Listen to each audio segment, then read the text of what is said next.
Boa tarde a todas e a todos. A Biblioteca Gulbenkian tem o prazer de estar aqui convosco de novo para acolher uma nova sessão de mesas redondas do projeto Mapas do Confinamento.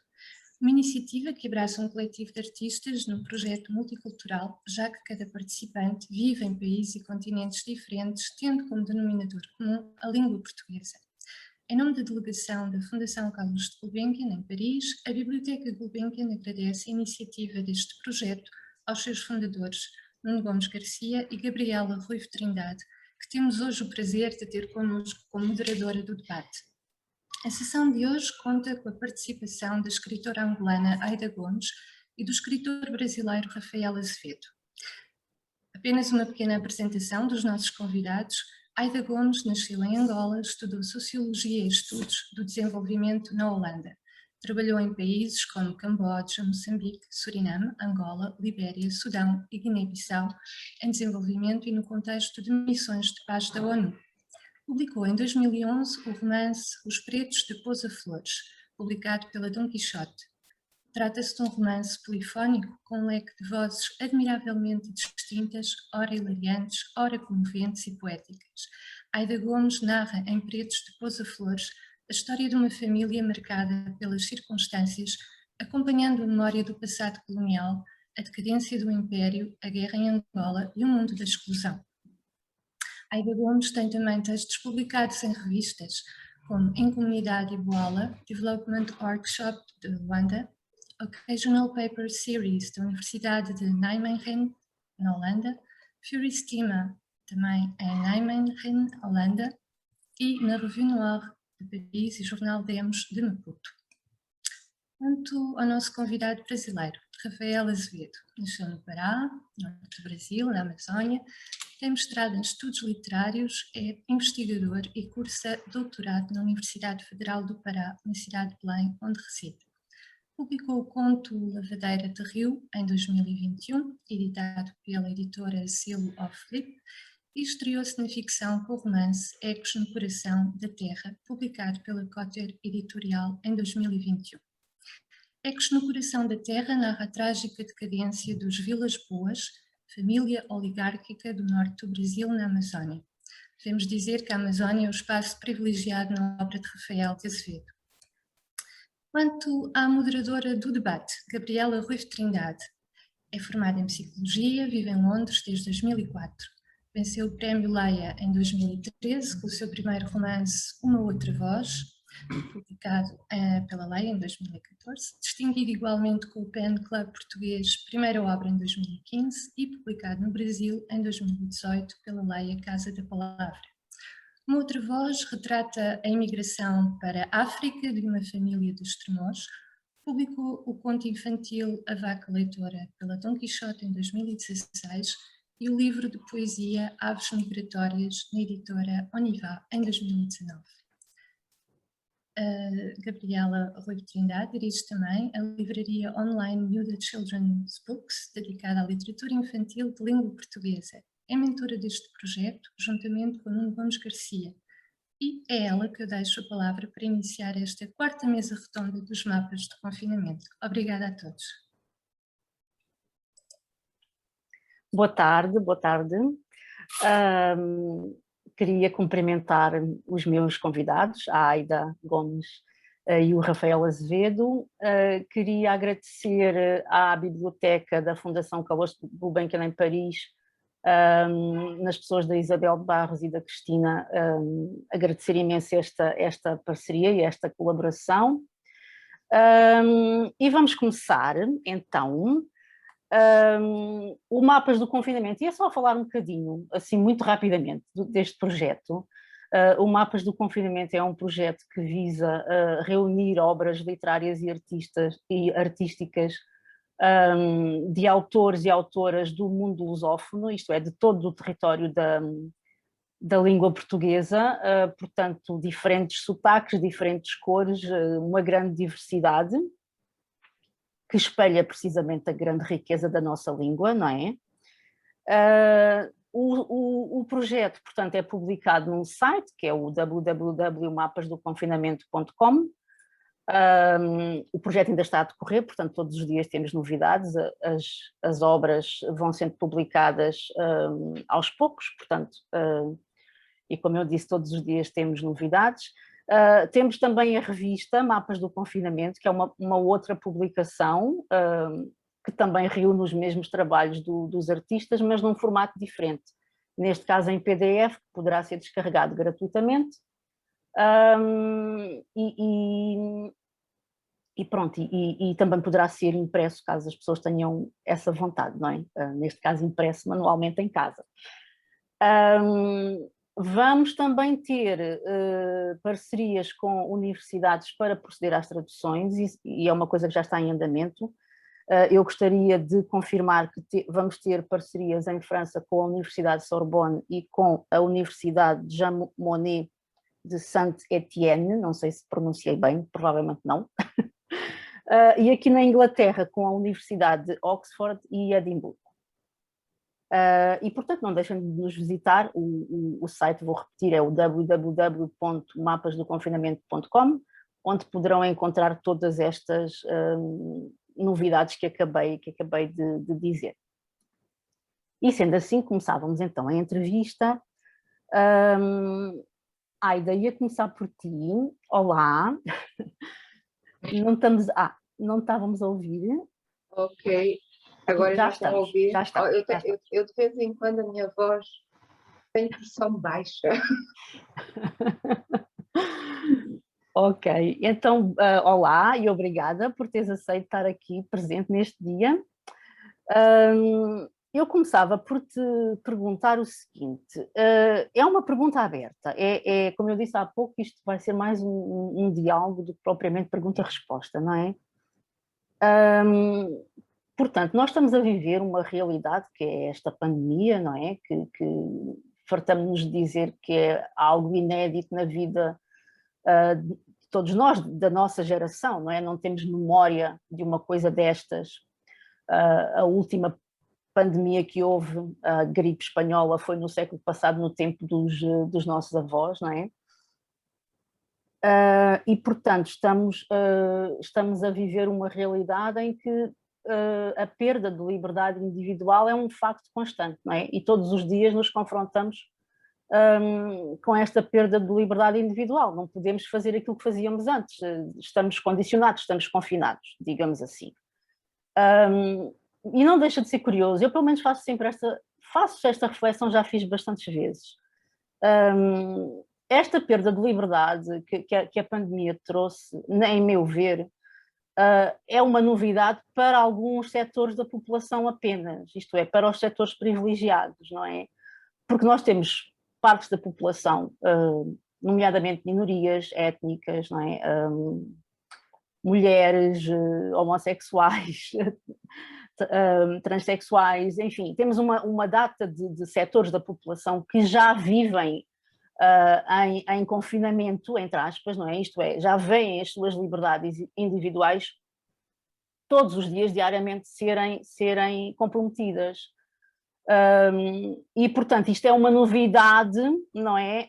Para algumas pessoas, não é uma novidade para toda a gente, ou não é uma novidade tão nova, não é? Para toda a gente. Eu gostava de ouvir a tua posição sobre esta questão, como mulher, não é? E como mulher negra também. Gostava de ouvir a tua opinião. Ok. Olá outra vez, eu espero que a minha voz soe um bocado fora. Muito obrigada por esta oportunidade de falar. Eu geralmente não gosto muito de falar, gosto mais de escrever, como acho que é óbvio, mas a pergunta ou o tema, porque nem foi uma pergunta, é um tema de reflexão sobre este momento que vivemos. Quando começaste a falar, portanto, de que era algo inédito, o Covid, o confinamento, de certeza que, portanto, nesta época surgiu como pronto, parou, a vida parou, de uma certa forma. E antes de teres avançado com o tema e a reflexão, antes dessa parte, lembrei-me logo que eu já tinha passado por isto quando trabalhei na Libéria. Eu trabalhei na Libéria quando houve, portanto, o Ebola começou lá. E foi também de certeza que foi mais, como é que vamos dizer, tenebroso do que esta perspectiva aqui. O facto de que o Covid foi quase uma coisa anunciada. Naquela altura o Ebola caiu em cima, as pessoas não sabiam. Era assim tipo aquele videoclipe do Michael Jackson, do Thriller. Nós estávamos ali todos a pensar que íamos ficar todos a... Enfim, portanto, em termos de susto e em termos de... Porque há uma parte do Covid que realmente trouxe uma grande angústia, né? Vamos dizer, há um ano atrás, e agora continuamos... Eu acho que a angústia foi um bocadinho superada, mas continuamos nesta incerteza. E a incerteza também traz uma certa angústia. Agora, quanto ao confinamento, em termos pessoais, eu já... desde que parei um bocado de andar de um lado para o outro, sempre, eu acho que estou sempre fechada. Portanto, não trouxe, e até tantas vezes que eu pensava, eu quero é estar fechada e ler, escrever. Mas eu percebo a relação que tu fazes com outros confinamentos e perdas de liberdade. Essa questão, eu não faria uma relação direta com, vamos dizer, a perda da liberdade e o confinamento que somos obrigados, porque, pronto, isto é uma questão, vamos dizer, de saúde pública. É como, sei lá, se houvesse um vazamento qualquer de todas as pessoas, todas elas têm que se obrigar e abrigar e acatar até um certo ponto. A nível... Sabe, eu tenho alguma dificuldade agora em fazer o paralelo entre o ser, portanto, entre as questões identitárias, vamos chamar-lhes assim, na sociedade, portanto, ser uma minoria étnica ou racial, ou, portanto, sexual, ou etc. Eu suponho que todas essas questões continuam de uma maneira ou outra e não sei até que ponto podem ser agravadas, serão agravadas de certeza, no sentido de que o Covid veio pôr mais a nu, por exemplo, a precariedade de certos sectores sociais. Isso significa, portanto, que mulheres, pobres ou outras minorias terão que se expor mais a situações de risco no que se refere ao Covid. Por outro lado, o que eu acho também, eu tento sempre ver as coisas de uma maneira, não é positiva, mas há um aspecto nesta paragem do tempo que o Covid trouxe, que eu espero que seja aproveitado, e é realmente essa reflexão. O mundo em que vivemos hoje, a sociedade em que vivemos, a nossa, de certa dependência a determinadas coisas, a que temos, portanto, que temos que dizer não, etc. Portanto, que de uma certa forma, eu diria que este também é um momento para refazer, repensar e quase que ressoletrar a existência ou os parâmetros da nossa existência. E nesse sentido, se realmente, portanto, podermos escapar, não é? Porque, em princípio, a sorte desta epidemia não é como, por exemplo, a gripe espanhola ou outras epidemias do passado, em que milhões foram afetados. Existe, portanto, apesar de estarmos confinados, a maior parte de nós, com cuidado, podemos ter azar também de apanhar e morrer. O que eu espero é que realmente seja saiamos todos daqui mais fortalecidos. E, por exemplo, nesse sentido, sem esta pandemia, sem esta paragem das coisas, por exemplo, uma iniciativa como esta, mapas de confinamento, trazer tanta gente de tanto lado, direcioná-las e trazê-las, portanto, para esta partilha, não é? Que vocês estão a fazer com o vosso projeto, não seria tão imediato, ou se calhar não estaria tão à mão. Agora houve, portanto, uma adesão bastante forte. E, nesse sentido, espero que esta pandemia também seja uma oportunidade não só de refletirmos, mas também de nos fortalecermos e conhecermos melhor, ou refletir melhor sobre essas várias existências. Qualquer coisa como assim. Obrigada, obrigada. Sim, é assim, eu também, eu concordo contigo, não é? Esta pandemia afeta todos porque e é uma questão de saúde pública e realmente, sendo uma questão de saúde, nesse aspecto somos todos iguais, não é? Temos todos o mesmo sistema imunitário, portanto não há distinção, digamos assim, a natureza, a biologia não faz distinção, não é? Mas eu referia mais a esta coisa de ser uma, digamos, quando há qualquer coisa que nos afeta a todos por igual, há sempre pessoas que não estão tão habituadas a isso. Era mais nesse aspecto. Por exemplo, agora às cheias na Alemanha, não é? Nós vimos muita gente a dizer que não esperavam, que é uma coisa inesperada, porque estão habituados a ver estas coisas nos países pobres, lá está, claro. Não é? E de repente vêm-se confrontados com algo que se calhar não lá está, e há essa estranheza, não é? Há essa estranheza de estar a ser vítima de algo que habitualmente não era, não é? Mas é uma questão, sim, esta questão dos confinamentos levanta muita reflexão, e também concordo contigo que estamos num momento em que podemos fazer também algo novo e até em relação ao planeta, não é? Temos que tomar consciência de que se calhar a crise climática é tão grave ou mais do que esta pandemia que estamos a viver, não é? Com certeza. Não é? Pois, concordo contigo também nesse aspecto. Então, por exemplo, uma esperança que eu tenho sobre este confinamento é que, por exemplo, esta coisa dos países mais ricos, esta coisa do consumo, do consumismo, da artificialidade, até de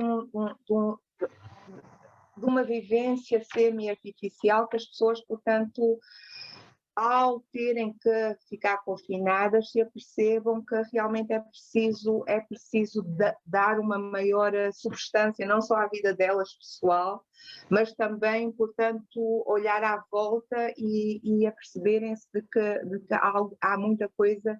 Desta maneira não é melhor, não é a maneira mais substantiva de se viver a vida. E eu acho que isso, para mim, é o que o confinamento, de uma certa forma, trouxe, que é um momento de se ver as coisas com outros olhos, voltar a ver as coisas e não continuar em linha reta como se estava a continuar. E aí sim, portanto, a maior consideração às questões ecológicas do planeta, ao consumismo exacerbado, a esta gratificação instantânea que muitas sociedades, as sociedades mais desenvolvidas têm, e de uma certa forma também essa explotação do modelo de vida consumista e artificial para os países mais pobres, quando, afinal, realmente, se calhar, portanto, vidas mais, modos de vida, estilos de vida mais naturais e mais saudáveis serão o que estas sociedades do Norte terão que escolher. Portanto, todo esse conjunto de coisas eu vejo mais nessa perspectiva. Mas pronto, não quer dizer que as questões problemáticas identitárias não estejam lá. Só que eu tento sempre ver as coisas pela parte de cima, e aí fica, nós estamos a viver tempos de muita incerteza a nível político, no sentido de que portanto, estes regimes populistas com um apelo fascista quase, não é só nos Estados Unidos ou no Brasil, mas aqui também na Europa existem alguns desses regimes, o que significa, portanto, a tendência realmente de reduzir as liberdades das pessoas e não só oprimi-las, mas também há outros aspectos, por exemplo, o modelo económico liberal, as questões da precariedade, pessoas que estão a trabalhar, que nem chega a ser o rendimento mínimo, a trabalhar sem segurança laboral nenhuma, e isto, portanto, são tendências que estão aqui e de uma certa forma, portanto, o Covid veio agravar e veio pôr a nu, porque as pessoas aí ficam muito mais dependentes da sua precariedade. E eu não sei até que ponto este Covid ainda nos fragilizou mais a postura que poderíamos ter para fazer alguma coisa contra isso, mas continua como sempre, pronto, começa por uma pessoa, e se cada um fizer a sua parte e tiver a consciência, portanto, precisamos de ser melhores a nível individual, de certeza que isso se refletirá, mas são tempos de muita incerteza a nível político, a nível económico, a nível social, a nível do meio ambiente, etc. E espero que e não vai ser tão já que vamos sair disto. Isso está muito óbvio. Exato, eu não queria ser jovem agora também. A sério. Meu Deus. Eu digo a tanta gente, a sério, eu lembro-me quando tinha 20 anos, era um mundo estou a falar dos anos 90, era um mundo de tanta esperança, havia guerras, havia todo tipo de incertezas, mas havia também aquele sentimento, os direitos humanos contam, o meio ambiente conta, e parecia que a humanidade, não que seja, portanto, lúcido, ter uma visão, estamos a ir para melhor, ou a humanidade está finalmente a ganhar juízo. Mas havia portanto, era uma era optimista, íamos para algum lado, e nós agora estamos a entrar numa distopia completa, quase completa. Eu nem saberia dizer se eu sei, por exemplo, que ser jovem é ter utopias, acreditar e não sei o que, eu nem sei se os jovens hoje ainda têm utopias. Eu acho que se calhar devia ser uma boa pergunta para o Rafael. Eu não sei se ele é jovem, mas ele tem um ar jovem. Eu gostava de saber quais são as utopias que ele acredita. Podemos aproveitar essa pergunta, mas primeiro deixa-me fazer aqui a minha pergunta e depois podemos fazer essa. Então, Rafael, olá. Muito obrigada por teres aceito este convite. Nós também não nos conhecíamos, eu há pouco dizia à Aida, eu e a Aida já nos conhecemos um pouco, mas nunca nos tínhamos visto assim frente a frente, mas o Rafael não, foi mesmo agora com o Mapas do Confinamento que eu tive conhecimento de ti como escritor. E deixa-me dizer que fiquei muito bem impressionada. Eu li o teu livro e acho que é um livro muito forte, com uma voz muito potente, e que aborda vários temas ao mesmo tempo, eu até diria, não é? Tem várias camadas de leitura. É interessante olhar para o teu livro também um pouco através desta temática do confinamento, porque eu acho que aquelas personagens estão todas confinadas, não é? Estão fechadas dentro delas próprias, com os seus fantasmas e com uma série de outros fantasmas que perpassam pelo livro, não é? Fantasmas da escravatura, fantasmas de escravos mortos, de escravos torturados. É um livro que contém muita coisa. E uma coisa que eu achei muito interessante é que, apesar de haver isto é a leitura que eu fiz, obviamente, apesar de haver esta sensação de claustrofobia quase, das personagens estarem fechadas, não é? Ao mesmo tempo tu consegues pôr no livro também a imensidão da floresta, não é? A imensidão dos espaços abertos, a voz da floresta, as cores da floresta, o cheiro, o rio, as nuvens, a natureza está sempre presente e de uma forma muito que sugere muito uma ideia de liberdade. Mas é uma contradição, porque depois no livro não encontras liberdade nenhuma, não é? Aquelas personagens estão presas, aquilo é a decadência daquela família, aquelas histórias, aqueles passados, todas as memórias, não é? que vêm. É um sufoco. A sensação que eu tive foi essa, e foi este contraste entre estar no meio da floresta, da Amazónia, não é? Que é um espaço de liberdade, e ao mesmo tempo sentir este sufoco, não é? Esta quase falta de ar de todas aquelas histórias, de todas aquelas prisões e de todos aqueles confinamentos, não é? Então gostava que falasses um bocadinho do teu livro e desta história também um pouco nesta perspectiva, ou noutra qualquer, porque isto lá está, como eu disse, isto é a minha leitura, não é? Gostava de ouvir um bocadinho. E depois sim, se quiseres responder à pergunta da utopia da Aida, força.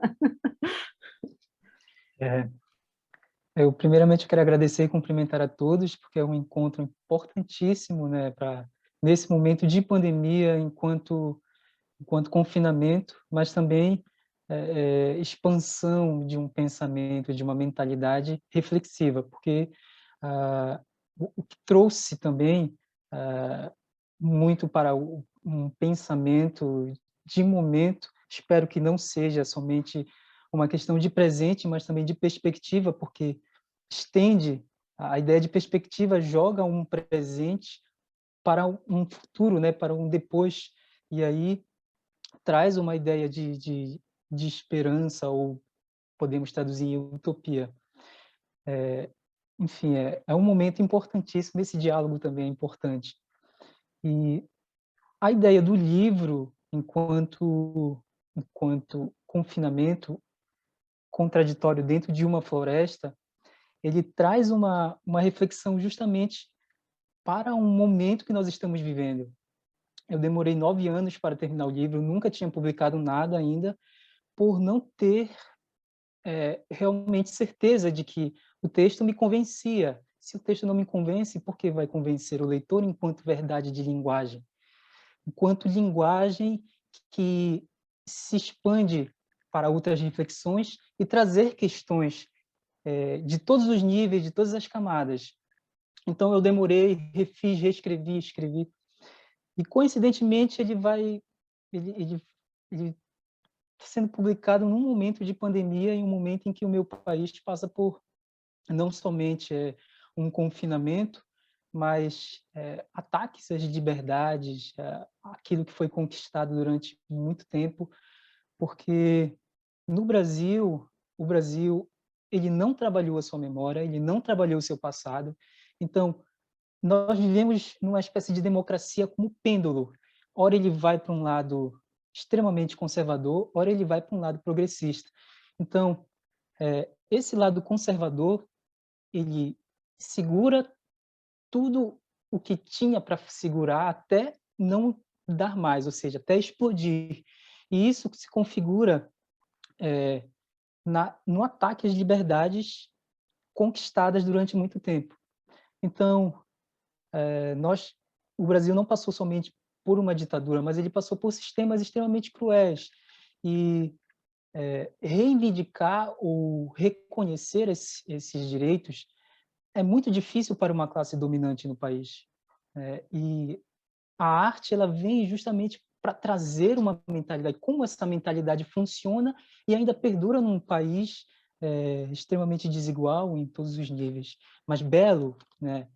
E trazendo para a Amazônia, que é onde eu nasceu a minha ficção, inclusive nasceu o texto Mapas, que conta a história de uma menina que viaja em rios voadores, né? Os rios voadores, só para esclarecer, é um fenômeno físico da transpiração da floresta, que libera a água, e os ventos que vêm do Oceano Atlântico formam rios, rios que voam, né? rios atmosféricos, aí ele viaja pelo Brasil, rega terras, rega São Paulo, Rio Grande do Sul. Então, o Brasil, enquanto país, necessita de uma floresta para que constitua um equilíbrio climático.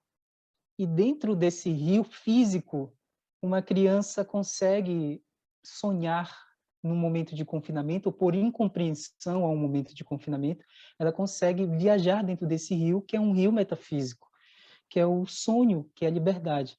Então, num tempo de pandemia, a liberdade, esse retorno, né, esse ecos que significa repetição, coração, retorno a uma geografia, a uma terra que não é fixa, mas se mobiliza em diversas fronteiras do pensamento humano. E esse lugar, essa geografia móvel, ela é extremamente importante para o artista construir também. Eu confesso, enquanto experiência de escritor, eu fiquei extremamente assustado, mas ao mesmo tempo lúcido em relação a esse tempo que assustou, né? É algo global, então assustou de fato. Ao mesmo tempo, eu não deixei de ficar vigilante enquanto a minha mentalidade, a uma consciência que desenvolvi durante um tempo, com leituras de livros, com experiência, e observação também das pessoas. Então, trazendo um pouco mais para o livro e para a obra de ficção, né, Ecos, há uma tentativa de sair de uma bolha, porque é assim, há muitas coisas que distraem o humano enquanto fora, vamos dizer assim, que está lá fora, ou seja, a economia, o outro, tudo atrai o humano para fora de si. E quando essas ruínas, por exemplo, alguém que se baseia muito no capitalismo, quando essa ruína capitalista ela realmente erode aquele que se baseou dentro desse sistema, ele vai sofrer sem dúvida. Então, ele não vai ter mais aonde se agarrar. E aí ele vai ter que voltar para dentro, né? Então, esse retorno para si, para uma terra interior, ele vai construir um confinamento e uma tentativa de fugir disso, porque o retorno ao interior é um retorno a dores não trabalhadas, a fantasmas, a históricos humanos, a preconceitos não superados. E aí, em algum momento, isso vai explodir, porque não é trabalhado, isso não é construído e experienciado enquanto humano, que é aquela capacidade de refletir seus erros, a capacidade de se mobilizar diante das adversidades, e que o humano, enquanto erro, né, enquanto acertos e erros, ele também traz uma questão da autorreflexão. Então, confinamento, retorno a um confinamento e retorno a memórias, tudo isso vai permear a obra e também a minha ficção enquanto um escritor que está nascendo durante esse período, né, que tá observando como o mundo se comporta, como as coisas se comportam, e, sobretudo, isso traz uma reflexão para a ação humana enquanto um pensamento diante da crise, né, uma crise humanitária de saúde pública. O Brasil ele tem uma situação extremamente peculiar em relação ao enfrentamento dessa crise, porque foi negado durante muito tempo, e a imprensa veicula constantemente isso, não somente, mas basta escutar o nosso representante, enquanto representante do Estado brasileiro, o insulto às mulheres, o insulto aos povos indígenas, o insulto às diferenças. Essa memória que não foi trabalhada. E aí nós tivemos a falta de sorte em ter uma pandemia e alguém incapacitado de reger um país, diante de sua complexidade enquanto natureza, enquanto cidade, né, enquanto de todas as suas contradições e belezas. É de facto trágico, não é? Uma situação, e geralmente é o que acontece quando se nega a realidade. Mas estava-te a ouvir, é muito interessante essa questão do confinamento interior, não como uma coisa, neste caso, negativa, mas positiva no sentido de ser a reflexão interior, não é? O olhar para dentro, o estar consigo e o questionar-se. E no fundo, essa, digamos assim, é a solidão boa, não é? Se quisermos chamar assim. Porque estar só e estar só questionando-se e pensando, e isso também é um movimento que é necessário, não é? E de facto repassa bastante na tua história. O livro é muito interessante e eu não sabia dessa coisa dos rios voadores, não conhecia, e quando li o texto de facto não tive essa noção. Isso também, isso é incrível. É incrível a quantidade de coisas que um ecossistema, não é, como o Amazonas comporta, e que a maioria das pessoas não desconhecem, não é? E realmente como é importante para a sobrevivência do planeta e a forma como está a ser tratada a floresta, não é? É outra tragédia, exato. Enfim, vou então passar para a Aida. E então, Aida, o teu livro, Os Pretos de Pousa Flores, que eu já li há montes de tempo, mas que agora reli. E é muito interessante porque eu gosto muito de ler os livros que gosto 2 ou mais vezes. Eu quando gosto de um livro geralmente leio 2 vezes, porque a primeira vez é sempre assim um bocado... aquilo não fica tarde. A segunda vez tu reparas sempre em coisas, e esta segunda leitura foi muito proveitosa, realmente. Porque eu reencontrei, eu acho que eu li o livro na altura em que ele saiu, deve ter sido, portanto, há 10 anos, não é? Já passou uma década. E lá está, eu também encontrei tanta coisa que se pode ver e analisar através desta realidade do confinamento, não é? O teu livro trata também de várias questões importantes, trata do retorno de uma família a Portugal, não é? Lá para as terrinhas, para Pousa Flores, não é? Uma cidade interior, e naquela altura muito menos desenvolvida do que agora, porque Portugal em 1975, 76 estava muito pouco desenvolvido mesmo, não é? Tínhamos acabado de sair de uma ditadura de quase 50 anos, então o país não era o mesmo que é hoje, não é? E o teu livro fala também da sobrevivência e da adaptação a esta nova vida, mas também das tragédias que aconteceram, neste caso em Angola, não é? E aquela, a mim, a história que mais me marcou no teu livro é a história daquela mulher, da Deodata, não é? Que é deixada lá, quer dizer, ela é completamente descartada, como se não fizesse parte da família. E ela vai atrás da família e consegue, não é? Consegue juntar-se à família em Portugal e é incrível nós pensarmos, pronto, é evidente que o teu livro é uma ficção, com certeza, mas quantas histórias não terá havido iguais, não é? De mulheres que eram perfeitamente descartadas, porque, sei lá porquê, não é? Porque é que o casal não veio junto, mas com certeza espelha uma realidade também muito, muito, muito cruel, não é? Principalmente para as mulheres, não é? Que quase não tinham direito aos filhos, não é? Os filhos eram do pai, não é? E aliás, isso antes do 25 de Abril também era assim em Portugal, não é? Os filhos eram propriedade do pai, não é? Do homem. A mulher não era vista nem achada, não tinha direito a nada, não é?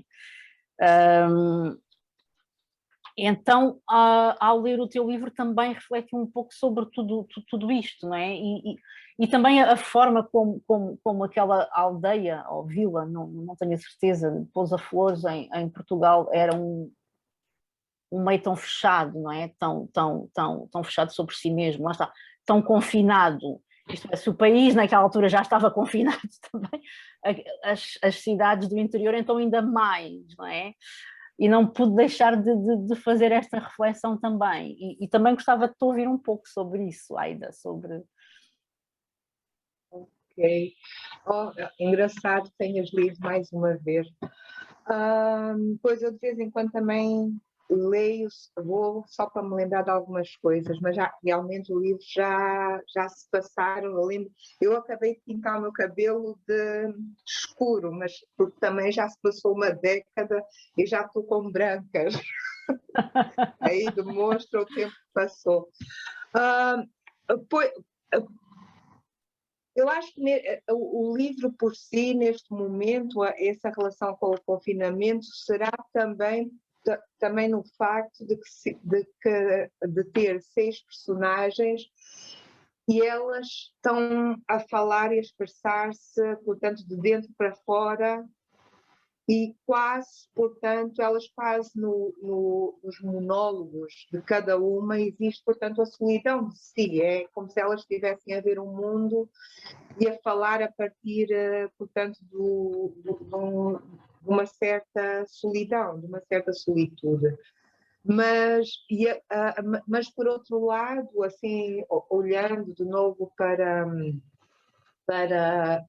o livro e também com uma certa distância, o que acontece, há 2 coisas que eu só queria falar que têm a ver com uma coisa também que o Rafael falou, que é a memória e a história.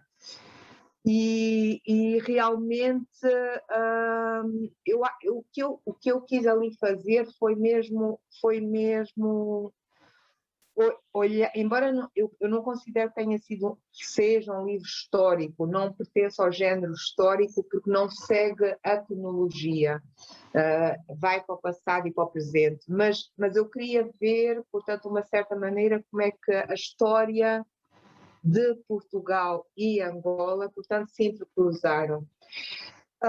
E foi preciso, portanto, porque muita gente pergunta, é autobiográfico? Não, foi preciso fazer muita pesquisa, perceber que eu estava também muito afastada dos factos reais do que é que aconteceu naquela altura. E o que é que aconteceu antes? Ao lado disso, portanto, foi uma maneira alternativa de contar o que é que se passou entre Portugal e Angola, vamos dizer, nos últimos 70 anos ou mais, porque vai até ao tempo em que o Livingstone andou por terras africanas, o Silva Porto e etc.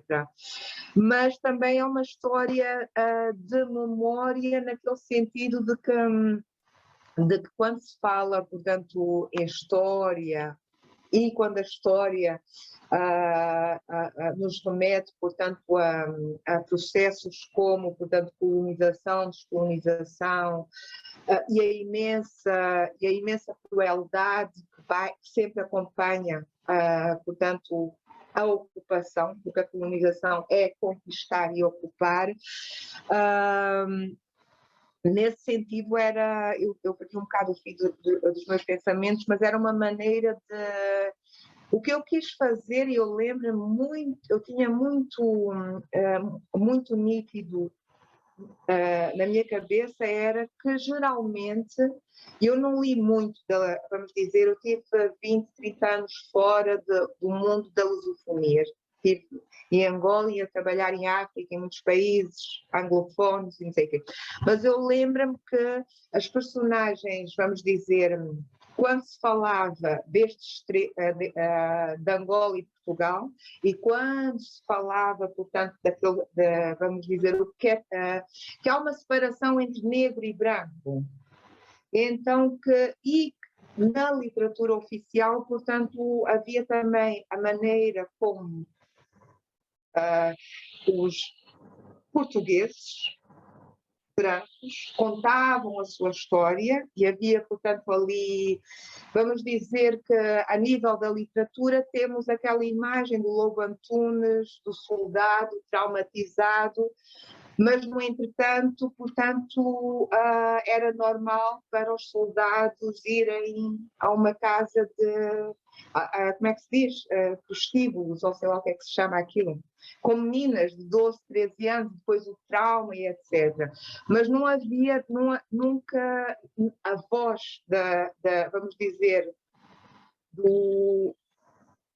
vamos dizer, uma coisa mais inclusiva que, na realidade, na nossa realidade social, embora as pessoas com várias... Eu não gosto muito de falar de cores e de raças e de minorias, acho isso um bocado esquisito, que as pessoas se separem dessa maneira, mas o que eu queria realmente era, havia dois... Quando, vamos dizer, um negro ou uma pessoa africana aparece num contexto literário português, é sempre mais ou menos ou subjugado, oprimido, ou é, portanto, ou vem e é galhofa, vamos nos rir todos, porque os pretos são muito engraçados, ou então é o nobre selvagem, aquela noção que existe também com os indígenas, que, portanto, quando se é africano. Então eu queria jogar um bocadinho com essas noções e ter personagens, portanto, de essa diversidade de personagens e poder também contar, porque parece, não é, nestas coisas da história e da sociedade, parece que existe uma hierarquia das dores, ou qualquer coisa assim. Vamos dizer, eu tenho um amigo judeu que cresceu, portanto, como miúdo, foi levado para os campos de concentração e agora tem, portanto, vamos dizer, quase 80 anos. E quando ele falava das minhas experiências em Angola, ele dizia, e eu dizia, mas isso não é nada comparado com o Holocausto, não é nada comparado. E ele dizia que não há hierarquia na dor. Mas o que é que acontece às vezes, vamos dizer, na literatura, porque existem vários mecanismos e várias, vamos dizer, formalização de canones literários ou de processos literários, parece que existe uma hierarquia, portanto, fala-se de algumas dores, e há dores que não são conhecidas, ou há dores que são quase também... É uma coisa complicada. O que eu queria era, portanto, um nivelamento e falar de uma história que, no final, o que eu queria contar é uma história de sempre da humanidade. Tantas vezes, vamos dizer agora recentemente, na Síria ou Iêmen, quantas famílias são obrigadas a deixar o seu berço, perdem tudo, algumas morrem, algumas são mutiladas, algumas são esquecidas, e grandes movimentos da população têm que procurar, têm que ir para outros continentes ou para outras terras. Então não é uma coisa nova, é uma história de exílio forçado, de facto. E depois, ao lado disso, também havia em mim uma procura. Eu recentemente, quando também tive que falar sobre o livro, e eu escolhi uns 4 ou 5 poemas que tinham a ver com a procura de um país de mim. Porque quando escrevi os Pretos de Pousa Flores, era realmente à procura do país de mim, porque eu vivi tão afastada. Eu cheguei de Angola aos 8, fiquei em Portugal dos 8 até aos 17, 18 anos, e depois fui para a Holanda e depois andei pelo mundo fora. Então estava tão afastada vamos dizer, daquela fase em que uma pessoa se forma, fala, aprende a linguagem e também da sua história, que eu queria realmente ver esta noção o país de mim.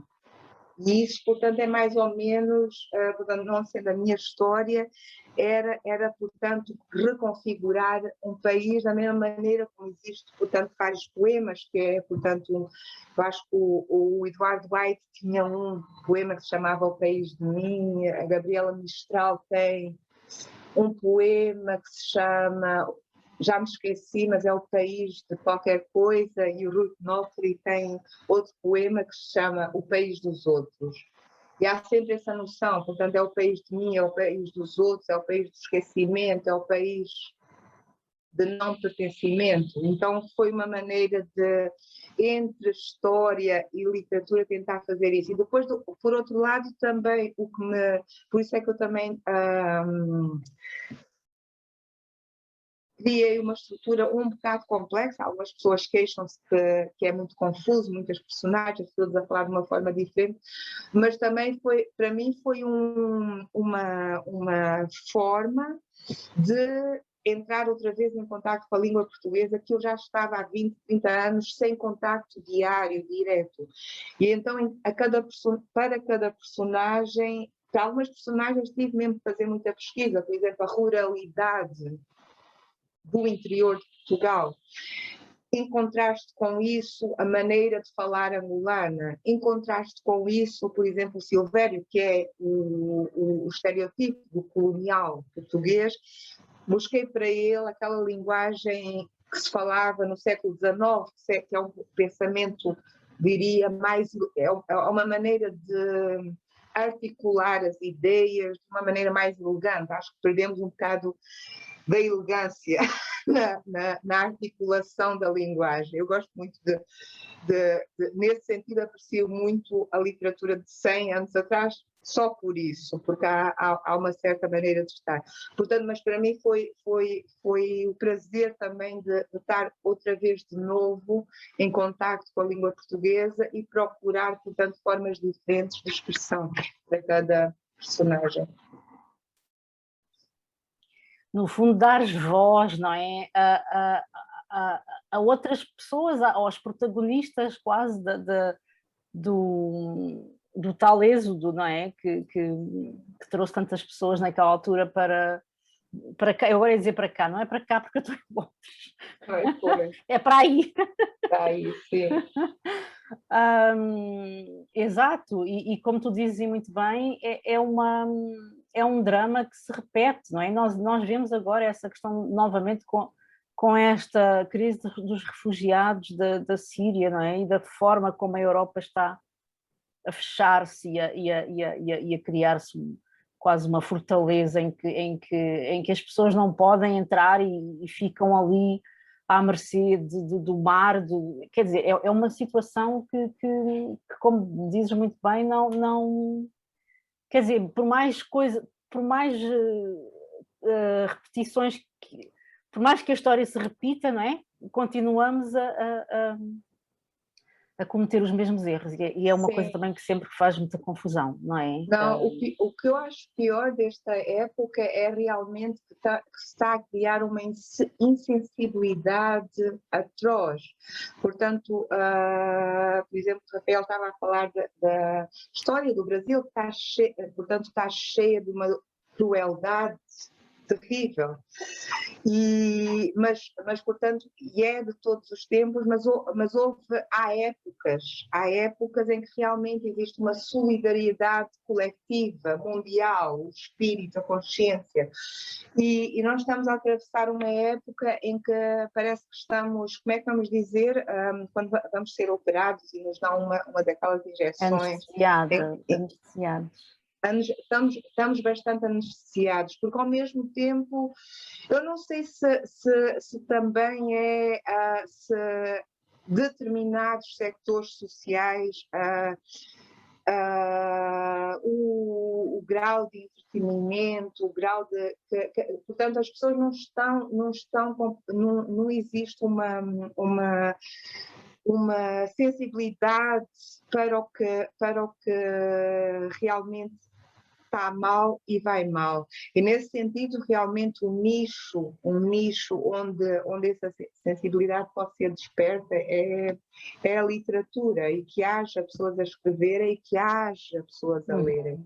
Porque também o número de pessoas que leem, eu acho que, portanto, não sei se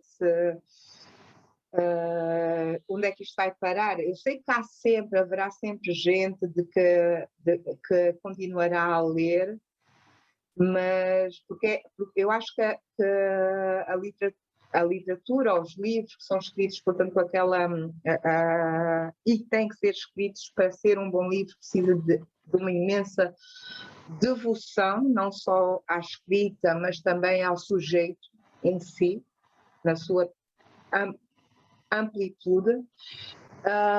E as pessoas que lerem isso e estão abertas a lerem, realmente recebem, vamos dizer, é como se recebessem eu não sei, é uma janela aberta e é uma visão alargada, completa, que aumentará, se a pessoa ler atentamente, a sensibilidade, portanto, aos outros, a empatia. Mas pronto, é o mundo que temos neste momento, não é previsível, é complicado e também, portanto, realmente mesmo isso o que é que eu estou sempre a referir-me ao Rafael naquele sentido que ele estava a dizer, que demorou 9 anos a escrever, porque se não desperta qualquer coisa nele. Pois, porque existe também, como é que vamos dizer, eu acho mesmo na literatura houve, não é um como é que se diz? Alienamento? Alienação. Alienação. Eu, às vezes, invento palavras, mas É bom. Publica-se tanto e há tanto culto da celebridade e não sei o que é muito difícil, às vezes. Eu fico muito contente quando encontro um livro bom, finalmente, porque tem que se ler muita coisa até se encontrar, portanto há a comercialização da literatura também não fez muito bem vamos dizer, ao conteúdo, ou à parte substantiva, ou à parte humana da literatura. Portanto, entre os livros que uma pessoa põe na cesta para levar na praia e aqueles livros que uma pessoa tem mesmo que se sentar e ler, e não dá para ler numa tarde, portanto há muitos sentimentos descartáveis. E isso também é uma coisa que, portanto, num certo sentido, continuo a escrever e eu espero que não seja descartável, que não seja daquelas coisas que se mastiga e põe-se de lado e se esquece, mas que sejam coisas que realmente fiquem. Exato. Como uma música que se torna a tocar e continua-se a ouvir e cria uma determinada sensação e uma determinada emoção. E hoje em dia, sim, hoje em dia, como estás a dizer, há muitos livros, mas há também uma dificuldade de leitura, não é? Isto é, as pessoas querem livros muito fáceis de ler. Há bocado estavas a dizer que algumas pessoas tinham dito que o teu livro era confuso. Por amor de Deus, não é confuso coisíssima nenhuma, quer dizer, é um livro polifónico, não é? E tu tens que perceber quem é a personagem que está a falar e rapidamente entras e rapidamente descobres. Na minha opinião, eu acho que não é um livro nada complicado, mas hoje em dia temos leitores cada vez menos, como é que se diz? Com menos capacidade de leitura, que isso é uma coisa um bocado assustadora. Que dizem que os livros são muito complicados, quer dizer, se a coisa não for linear, não é? E se não tiver lá tudo explicado, o livro já não é bom. E o grande problema é que depois já há editores a terem esse tipo de conversa com os escritores, a dizer, olha, veja lá, porque este seu livro está um bocadinho difícil de compreender e as pessoas não... Como é que nós podemos formar leitores assim, não é? Enfim. Isto dava pano para mangas, não é? Isto dava uma outra conversa. É outra conversa. Não, mas é isso, mas é um problema da educação e é um problema, portanto, do desenvolvimento, vamos dizer, onde nós estamos, numa determinada fase, patamar de desenvolvimento, em que as indústrias e aqueles que têm o dinheiro e que dão emprego às pessoas exigiram uma formatação na educação. Então, as Exato. pessoas, portanto, aprendem um determinado tipo de coisas. E aquilo que era, portanto, vamos dizer, antigamente falava-se, oh, aquela pessoa é tão culta, agora, ou é um intelectual, agora é quase um insulto. Agora és quase um nerd, se lês Pois, muito. hoje em dia. A pessoa cultivada é é uma pessoa manienta, enquanto que é realmente, portanto, eu considero isso como é uma riqueza extraordinária, é um fortalecimento do espírito humano. Uhum.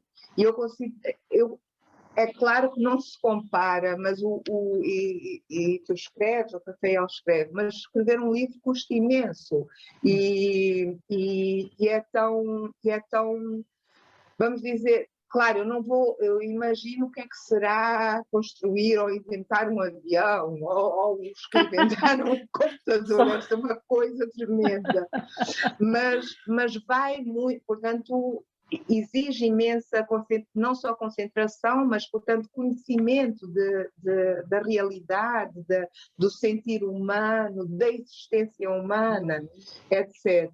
E, nesse sentido, eu acho que ainda estamos bem. Ainda estamos bem em termos de literatura.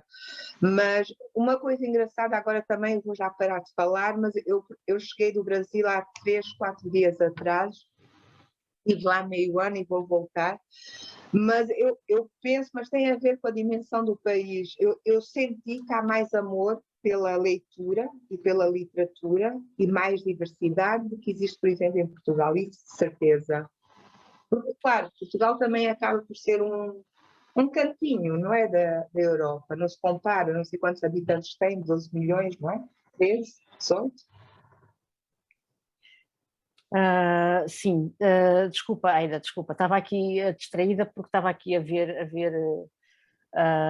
uma mensagenzinha. Sim, mas então vamos avançar, está bem? Se não se importam, vamos avançar. E eu ia perguntar ao Rafael, agora gostava que me contassem um pouco, Rafael, gostava que me contasses um pouco, que falasses um pouco de ti, da tua biografia, como chegaste à escrita. E a esta história, não é? Que é o único romance até agora, certo? Gostava que nos contasses um pouco como é que chegaste à escrita. É um pouco isso, como é que a escrita tem acompanhado o teu desenvolvimento enquanto pessoa, enquanto escritor. Ótima pergunta. Então, eu sou músico, né? Eu sou um músico, vamos dizer assim, invisível, porque eu não demonstro, não toco em público por não querer mesmo. Eu tenho uma formação em música clássica e a música, ela sempre me trouxe vamos dizer assim, comecei a tocar violão aos 8, 9 anos, eu toco violão clássico, né, vamos dizer assim. E assim, eu sempre me encantei pela polifonia das orquestras e falei, como isso é bonito. Tá, a minha família não é de leitores, vamos dizer assim, o meu pai é um imigrante que mora na Guiana Francesa, Cayena, mora há mais de 30 anos, imigrou na década de 80, se não me falha a memória. E eu tive muito incentivo da minha mãe em relação a histórias, porque minha mãe ela me contava muitas histórias e meu pai também me contava histórias. E aí tudo isso gerava curiosidade de como isso se formava. Só que eu não tinha consciência, isso na infância, né? Eu não tinha consciência de como eu poderia gerar essa história. Mas eu lembro que na escola eu contava para os amigos, óbvio, né? Porque uma história que eu escutava, eu já modificava alguma coisinha aqui, e aí, de alguma forma, eu dava uma outra cor para a história. E o que isso tem a ver com a música? A música, ela trazia uma harmonia, uma ideia de harmonia, harmonização da arte. Entendeu? Quando eu escuto uma peça de Beethoven, eu componho alguma sonata, tento inventar alguma coisa. me dava uma curiosidade de musicar aquela melodia. E aí eu fui para a poesia, tentar construir alguma letra, que eu acredito que eu falhei, né? Porque a música e poesia, ou melhor, a poesia em si, é algo muito mais difícil que a prosa, porque ela pertence a alguma coisa de hermético, de Deus Hermes, vamos dizer assim, Deus Hermes. Alguma coisa do difícil, do incompreensível, que dá uma beleza para a literatura, para a poesia. Então, eu cheguei à poesia por meio da música, e aí eu fui tentar escrever, e aí, aos poucos eu fui tentar a modificar como é que eu poderia escrever prosa, e fiz várias tentativas, né? E sempre gostei de ler, eu tive sempre um apreço por biblioteca, um lugar silencioso que me dava uma curiosidade imensa por estar ali, entrar em contato com obras, assim, literaturas adultas, né? Um adolescente entrar em contato com obras assim que fale de solidão, fale de sexualidade, fale de preconceitos. É um espanto, mas eu aproveitava aquilo numa solidão tão interessante, tão gostosa, e foi um tempo de eu acumular conhecimento. Silenciosamente eu fui acumulando até eu sentir a necessidade de expressar isso como prosa, de expressar isso enquanto expor essas informações modificadas com ficção. E aí eu fui estudar um curso de letras, eu me formei em letras, fiz um mestrado, estudando tempo e narrativa, né, que são duas áreas que está dentro de um ponto filosófico em que eu adoro, porque elas trazem, o tempo e narrativa são dois pontos que trazem um lugar móvel, vamos dizer assim, não está. Eu vou lembrar do teu livro, Gabriela, Aves Migratórias, porque lembra de algo que em algum momento está estático, mas também há uma mudança de paradigma, que é esse deslocamento. E o imaginário, ele traz esse deslocamento mesmo estando no lugar, né? E essa consciência do deslocamento, de atravessar geografias, atravessar cartografias, né? Formar, trazendo um pouco a ideia do projeto, formar mapas literários, né? Então o escritor, ele traz consciente ou inconscientemente, ele traz esses mapas da memória, das vivências, das reflexões, trazendo um pouco de filosofia também, porque levanta questões, né, que às vezes tenta responder numa obra, o que a Aida falou agora há pouco, essa ideia da polifonia, você falou também a ideia da polifonia, e isso é tão belo, porque o leitor é que vai construir, formar o quebra-cabeça da obra. E as obras polifônicas, elas são as que quando nós saímos, mergulhamos na obra e nós saímos, temos uma compreensão diferente. Uau, que interessante! Entendeu? Há uma novidade. E a literatura em si, ela veio para inquietar, de certa forma, não para confortar. Ao sair de um livro, ela inquieta o leitor, e aí aquilo reverbera, né? Opa, interessante. Dá para pensar as questões humanas com o imaginário. É por isso que a imaginação, apesar do confinamento, ela, trazendo uma perspectiva para mim, né, uma perspectiva individual, ela é uma espécie de liberdade. Apesar de tudo, é uma liberdade porque é uma forma de sonhar acordado, né? Consciente e, ao mesmo tempo, o inconsciente está operando na construção de frases, de reformulações, de reflexão sobre a língua, que é a nossa língua portuguesa, né, que eu escrevo em língua portuguesa, e mobilizando outras semânticas de outras línguas ou conhecimentos ou sonhos, né, vamos dizer assim. É por isso que quando nós vamos deitar, a gente não sabe para onde vai. A gente fala assim, opa, agora eu vou fechar os olhos, eu não sei para onde vou. Será se eu vou sonhar com alguma coisa que eu vivenciei durante o dia? Será se vem alguma coisa guardada na minha memória? Assim, essas curiosidades sempre me traziam para a escrita e sempre me trazem. E aí, mobilizando isso, em que eu fui tentando me formar, ou busco me formar como um escritor que tem consciência de sua língua, mas ao mesmo tempo carrega um pouco de intuição, né? Não é somente a razão pela razão, há uma ideia cartesiana, mas há uma ideia de intuição, de tentar dar uma verdade para a linguagem. Isso que é difícil, transformar ideia em linguagem literária. Mesmo com simplicidade, há profundidade, né? Vamos dizer assim, há um escritor simples, mas o leitor ele não é bobo. Há leitores, de fato, que precisam conhecer outras coisas para fazer comparações. Aí vem a comparação. Mas o leitor, ele consegue perceber, esse livro é difícil, né? Por quê? Porque ele necessita de uma coragem interior para enfrentar. Não, preciso enfrentar esse livro, senão eu vou pegar só algo que eu leia rápido. Não. Então, se demorar no livro, na escrita, eu acredito que traz para o escritor, para mim, um crescimento individual, né? Um crescimento e ao mesmo tempo coletivo, porque a partir do momento em que eu exponho isso enquanto literatura, ao reler, ao observar, eu falo, olha, isso aqui é interessante, me convenceu. E aí eu passo para outra etapa, que é para outras frases. Então, esse trabalho com a linguagem sempre é por isso que eu demorei muito. Eu tenho algumas coisas guardadas, romances que eu queimei. Falei, isso aqui não vale de nada, porque há uma reflexão posterior. Eu falei, não, isso, meu Deus do céu, isso não vale, isso é digestivo. Mesmo se eu trabalhar, não, vai dar muito trabalho trabalhar isso, preciso reescrever. Mas se eu reescrever, eu posso ir para uma outra etapa. Eu posso tentar encontrar caminhos, ramificações que eu posso chegar a um determinado lugar. Mas não, mas isso não vale a pena. Então aí eu abandono, sem pena nenhuma.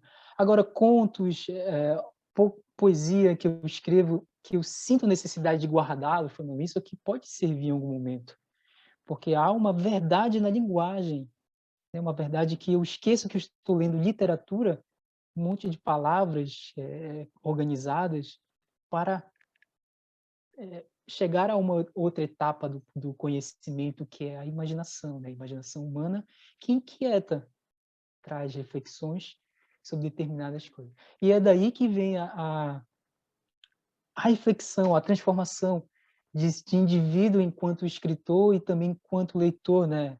Porque eu também sou leitor, eu acredito que sou mais leitor do que escritor. E aí isso traz um ponto fundamental, que é enfrentar os livros, enfrentar a poesia, enfrentar a obra de arte, olhá-lo como um objeto estético e como eu posso reter aquilo que eu estou lendo. Porque ao me deparar em situações, por exemplo, como pandemia, isso já foi construído dentro da literatura. Nós vivemos uma coisa ímpar agora, óbvio, né? Mas na história da humanidade passamos por epidemia, o Brasil passou por epidemias, o mundo passou por epidemias, de forma geral. Mas quando confrontamos esse momento que é peculiar, é individual e ao mesmo tempo é coletivo, nós compreendemos, assim, pelo menos eu acredito, né, que eu consegui entender e frear um pouco a ansiedade e pensar, poxa, espera aí, e observar como é que o mundo está agindo, e também o medo, a cautela, respeitando as normas, entendeu?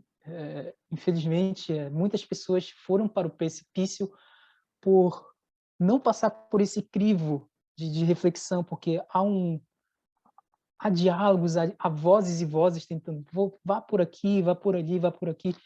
E se a pessoa não... Opa, se eu for por aqui, eu posso cair num precipício enquanto realidade. E aí a literatura veio para me trazer esse conforto, não somente fuga, mas vem como arma simbólica, né? Vamos dizer assim, uma arma metafísica para confrontar o mundo diante de momentos extremamente difíceis e delicados.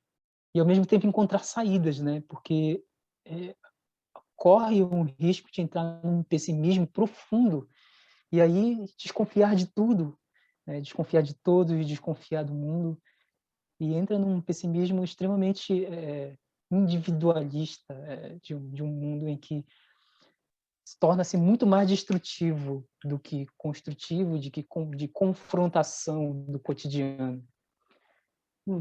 Isso vem com reflexão da escrita, né? Vamos dizer assim. Uhum. Eu não sei se eu fui claro, eu não sei se eu fui claro. Sim, sim, sim, é muito interessante e é uma coisa, tu tens uma voz autoral, na minha opinião, tens uma voz autoral muito forte, muito, com uma marca muito distinta, aquelas repetições na tua escrita, estou a falar do romance, não é? Mais propriamente.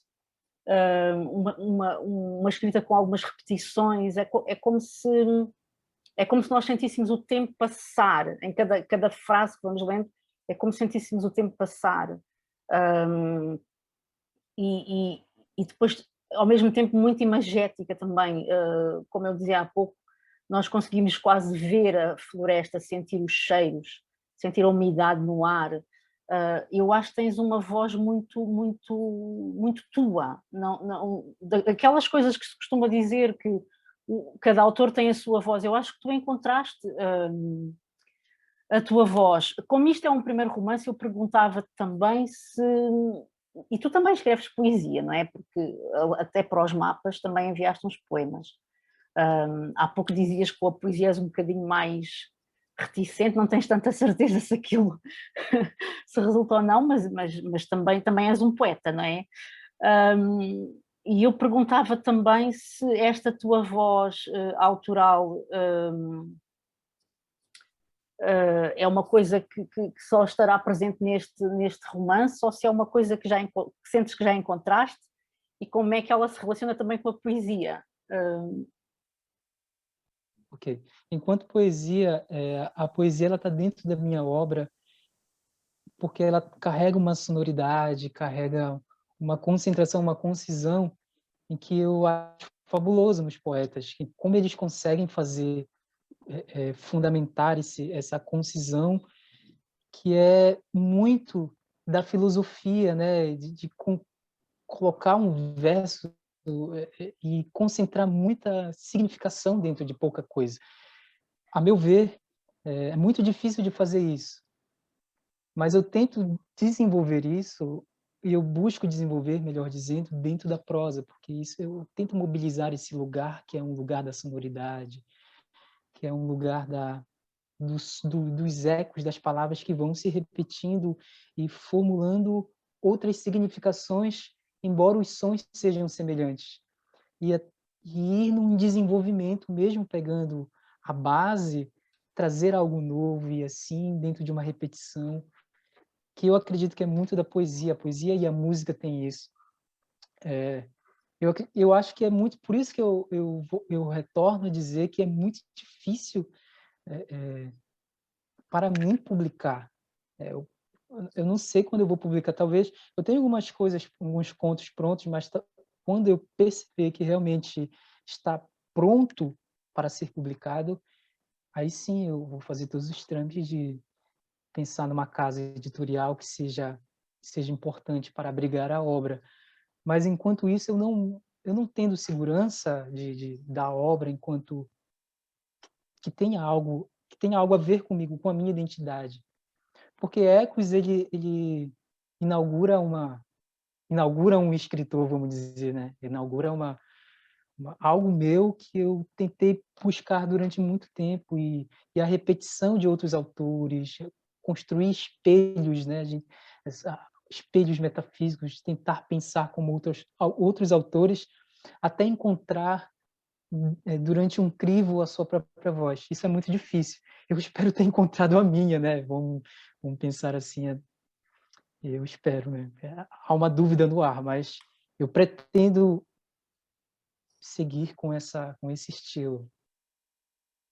Eu acho que tu encontraste. Aliás, se calhar é por isso mesmo, por esse cuidado e por esse tempo que demorou, não é? Porque são coisas que demoram tempo, como é óbvio. Mas se calhar isso reflete, essa tua voz literária reflete todo esse tempo de espera e de gestação, não é? E é interessante isso que dizes, porque eu acho que realmente, se calhar, o teu ritmo de escrita vem da música. Talvez venha, é possível, realmente, porque a tua escrita tem uma musicalidade também, não é? Que vem um pouco da repetição, mas não só. de todo esse estilo, de todo esse estilo que, pronto, que repete e que vai descrevendo, mas de uma forma muito, muito musical. Se calhar tem tudo a ver com a música, faz todo o sentido. Aida, eu agora ia-te perguntar também, ia-te pedir que também falasses um pouco da tua biografia e de como chegaste à escrita. Tu também tens uma voz autoral bastante característica. E há uma coisa que eu te queria perguntar, que é mesmo curiosidade, porque isto é o teu único romance, não é? Os Paredes de Pousa Flores. Gostava de saber a razão. Pronto, eu sei que, eu por experiência própria, eu sei que às vezes nós não publicamos, não é porque não queiramos, é porque não podemos, não é? É porque não nos deixam, digamos assim. Mas fiquei com essa curiosidade, porque aquele romance é tão bom e tão. Mas quer dizer, foi assim, uma coisa que aconteceu há 10 anos, escreveste aquele romance e nunca mais vimos outro. Então tenho essa curiosidade para te perguntar também. Ok, então eu vou responder à última pergunta e depois responderei por último à tua primeira pergunta. Não, a razão é muito simples. Depois de publicar aquele romance, e é claro que ninguém vive da escrita, tive que voltar ao meu trabalho, fui para a Libéria, fui para a Guiné-Bissau e depois fiquei imensamente doente. Eu tive todo o tipo possível de doenças e a mais recente é de 4 anos atrás, tuberculose. Então eu tive, vamos dizer, a última década foi extremamente pesada em termos de... até um milagre estar viva. Vamos dizer, estive muito perto, já tive malária cerebral, hernia cervical, até, portanto, tudo foi mesmo pronto, era impossível, foi até agora impossível em termos em termos humanos, estava ocupada a sobreviver e a recuperar. Eu só agora é que sinto que estou outra vez, portanto, capaz a funcionar, talvez, ao nível que estava há 10 anos atrás. E tenho um romance pronto e realmente... não, mas não está publicado. Como é que eu cheguei à escrita? O meu pai ensinou-me a ler e a escrever quando eu tinha uns 4, 5 anos no mato de Angola. E eu lia muito e etc. Eu lembro-me que quando viemos de Angola para Portugal, a escola primária era dividida em 2, e havia uma professora que tinha a primeira e a segunda classe, e depois a outra professora tinha a outra sala que era terceira e quarta. E a minha professora, quando eu escrevia alguma coisa, ia logo mostrar à outra. E eu, quando saí da escola primária, foi sempre a escola primária, eu nem levei o meu caderno, eu tinha alguns poemas, tinha coisas, porque ela pôs ali, ela tinha uma espécie daqueles armários envidraçados. Eu, por acaso, pensei nisso há um tempo atrás. Estará a senhora diva? O que é que ela fez com os meus cadernos? Então, eu sempre tive essa relação com a escrita. Passei a minha adolescência a escrever poemas.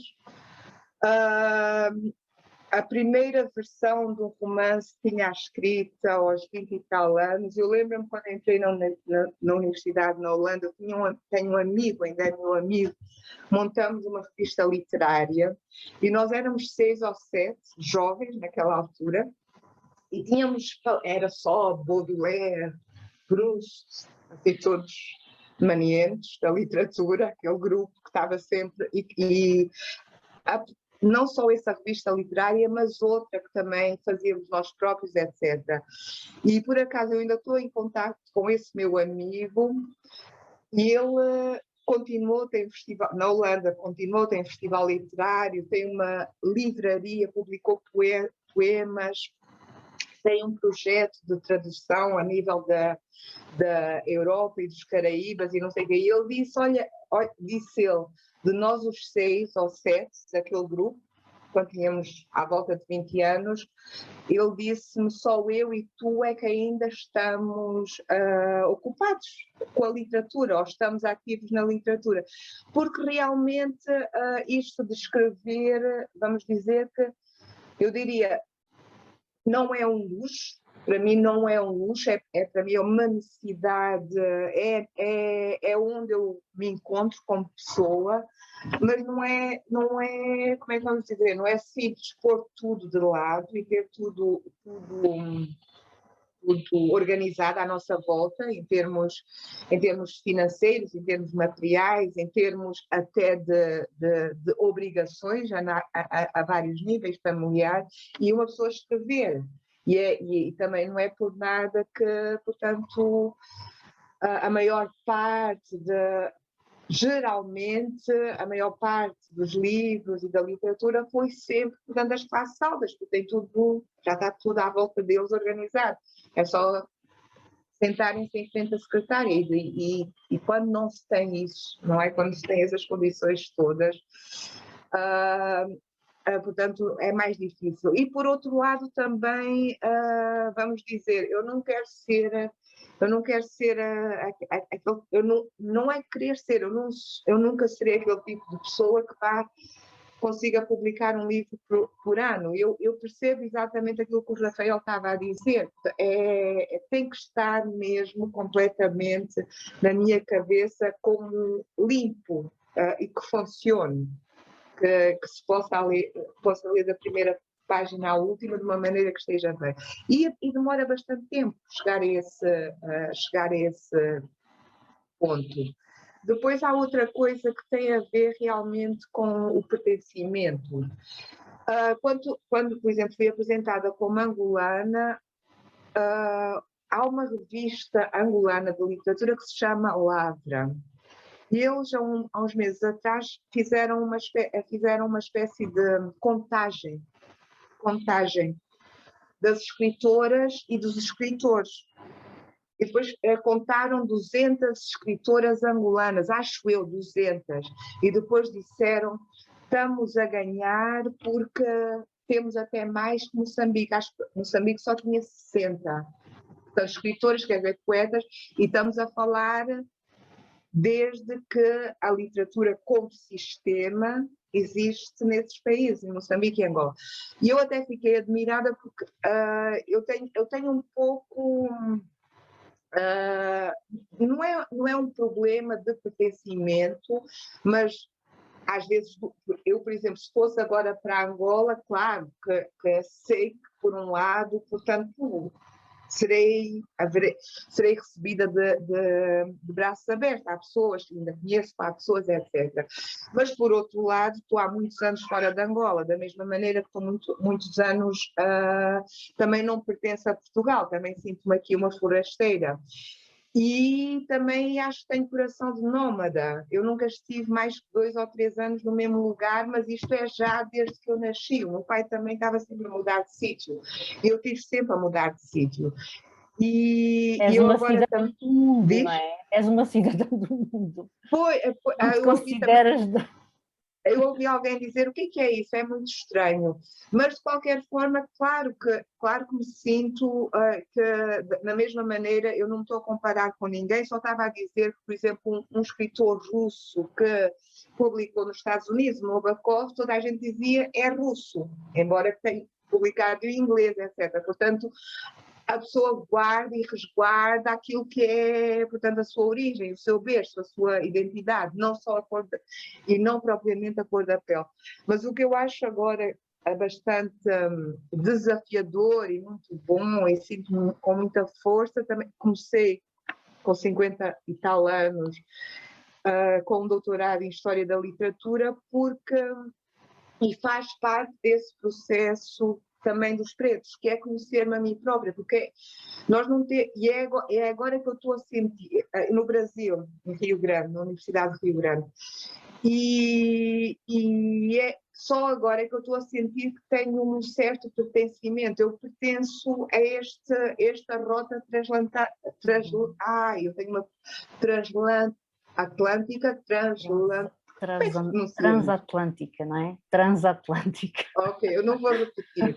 Mas, portanto, esse triângulo que era, portanto, Angola, Portugal, Brasil, Brasil, Angola, da mesma maneira como que eu precisei de conhecer Angola e Portugal, como é que houve esse encontro, acho extremamente fascinante este encontro, portanto, entre África, Portugal e Brasil, e era o que me faltava, era algo que me faltava para me sentir mais inteira. E há coisas, portanto, por exemplo, sinto que o Brasil está muito mais próximo da África que algum país da Europa possa estar, não só pela história, pela história e pela maneira de estar, e também possivelmente pela vastidão do país, que é quase um continente e que, portanto, onde eu estive não tem nada a ver com o resto do Brasil, e onde o Rafael está também não tem nada a ver, por exemplo, com outras partes. São 5 países dentro de um país, e isso fascina-me imenso. Então tenho agora muito que fazer pela frente, um caminho bastante, e vão aparecer mais coisas escritas. Pois, e isso quer dizer que vamos ter novo romance, isso é uma notícia excelente. Olha, é assim, nós estamos quase a terminar. Eu queria perguntar às senhoras organizadoras se ainda posso fazer mais uma última pergunta ao Rafael, só para equilibrar aqui um pouco isto. Está bem? E como comecei com a Aida, gostava de terminar com ele. Está bem? Com certeza. Sim, sim. Pronto, então vamos para a próxima pergunta. Rafael, gostava que falasses um pouquinho agora do Brasil e da situação atual, não é? E gostava que me dissesses como é que olhas para o futuro do teu país, nomeadamente para a Amazónia também, não é? Porque lá está, eu penso que a Amazónia é uma das regiões que se calhar também sempre viveu, não é? Em estado de sítio, em estado de emergência, não é? Que todas as ameaças, tanto à fauna como à flora, como às populações nativas, não é? É uma coisa que já vem de há muito tempo, e agora com esta pandemia e com toda esta realidade, as coisas só se agravaram, não é? Então gostava que falasse um pouco sobre isso e como vês o futuro de tudo isso. Bem, eu tenho um pouco de pessimismo em relação ao Brasil, mas guardando um pouco de esperança, porque felizmente temos eleições, né, para que possamos mudar. Imagina só se tivéssemos um líder, temos um populista, se o presidente passasse mais 4 anos no poder, a Amazônia, sem dúvida, se tornaria savana. Então, uma informação aqui, houve uma reunião que vazou para a imprensa entre os líderes, né, entre os ministros do governo, dizendo assim mesmo, olha, vamos aproveitar enquanto a imprensa, o ministro do Meio Ambiente disse, vamos aproveitar enquanto a imprensa está focada no coronavírus, está falando de mortes e mais mortes, óbitos, para podermos passar a boiada. Ou seja, vamos aproveitar para abrir a porteira, para flexibilizar leis. E o que aconteceu durante esses 3 anos de governo? Desmatamento, não somente da Amazônia, mas de regiões de conservação ambiental. Por quê? Porque essas áreas são muito ricas em relação à biodiversidade do país. E é interessante porque ali tem ouro, tem a própria madeira, a exportação, esse modo capitalista de olhar a natureza e a própria vida, né, a vida em cidade e em floresta, é uma forma extremamente destrutiva de que eu olho uma árvore e não penso que ela possa me dar sombras, que essa árvore, além de possa me dar sombras, ela regulamenta o clima, não somente da minha região ou de um país, mas do mundo. E se, se as florestas do mundo inteiro não forem conservadas, elas, sem dúvida, a humanidade em si, sem dúvida, terá consequências piores, em catástrofes pontuais, mas que estarão relacionadas com o desmatamento com a destruição da natureza, né? Basta observarmos, pegamos uma sombra de uma árvore para uma sombra de uma casa, por exemplo. Percebemos a diferença de quentura, né? O calor, o clima é diferente. Então, além disso, a natureza nos traz energia, nos traz vitalidade, enquanto seres que vivemos em sociedade. Então, pensar um país enquanto um país que possa reverberar esperança para um futuro próximo é fundamental. Como isso é possível? Votando, né, nas eleições, modificar de fato, porque isso, infelizmente, grande parte da população brasileira, isso a ciência política explica melhor, mas o voto no Brasil em si, eu não sei, não vou generalizar em termos de América Latina, mas ele tem relação muito mais com uma subjetividade. Ou eu vou escolher um candidato por uma ideologia ou por uma religião, tudo isso está num campo subjetivo, não num campo sólido, que como é que esse cara vai se comportar lá? Qual é o histórico dele? Então, essas reflexões para o passado, elas são fundamentais para pesquisar e modificar isso, porque essas leis, a política de Estado, elas refletem diretamente na nossa vida enquanto cidadãos, enquanto políticas públicas. E os escritores e os artistas estão sofrendo muito, porque como a imaginação é uma faculdade que te permite atravessar fronteiras, é perigoso, o simbólico é perigoso para lideranças que não querem que as pessoas pensem, não leem. Então, como fazer isso? Constituir guerras culturais, né? Atacar segmentos de intelectuais, pessoas que pensam, que escrevam, para que não atinja outras pessoas que ainda não despertaram uma consciência política, cultural, social. Então, atacar essas pessoas é importante jogar areia durante o caminho para que a terra, o chão sedimente. Então, refletir, modificar governo seria a primeira saída substancial. E, num segundo momento, refletir na solidariedade humana, independente de políticas públicas, né? Independente de políticas de governo, não depender somente dos que estão em cima, mas as ações individuais para que as pessoas que estão próximas elas surtam um efeito de fato, né? de que a gente possa realmente encarar o humano enquanto humano de fato, não somente como mais um número, mais uma pessoa que forma uma demografia, etc, né? Mas assim como um humano que tem histórias, tem passado e tem voz. Só está à espera de um ouvido para que possa deixar fluir, né, as dores, a melancolia e as esperanças. Sim, disseste muito bem, é no voto, não é? É no voto que tudo se resolve. E isso nós temos visto que não é só no Brasil, não é?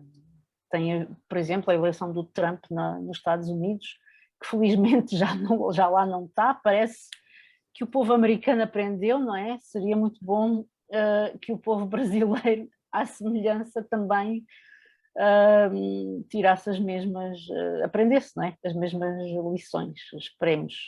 Mas também aqui na Europa as coisas não estão muito bem. Se bem que não se podem comparar, não é? Mas também a coisa não está muito boa.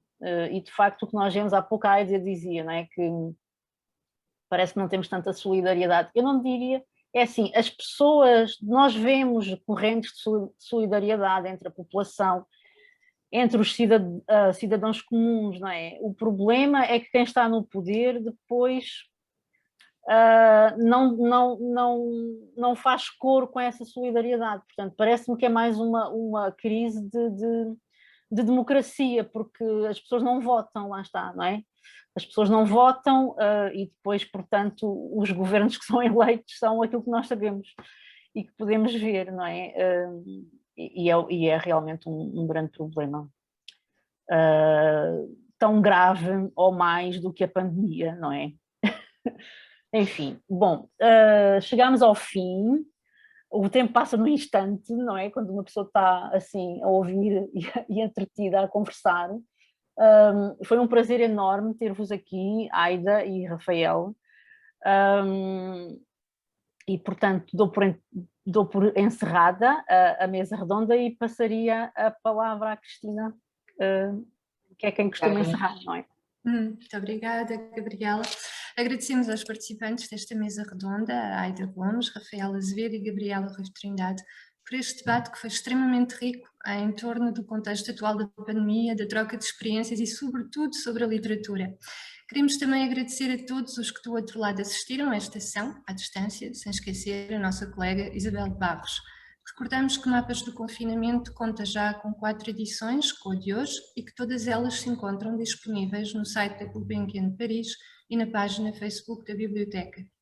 Desde que as mesas redondas de Mapas do Confinamento começaram a ser emitidas, foram também vários os convidados que falaram sobre a questão do confinamento ou partilharam opiniões.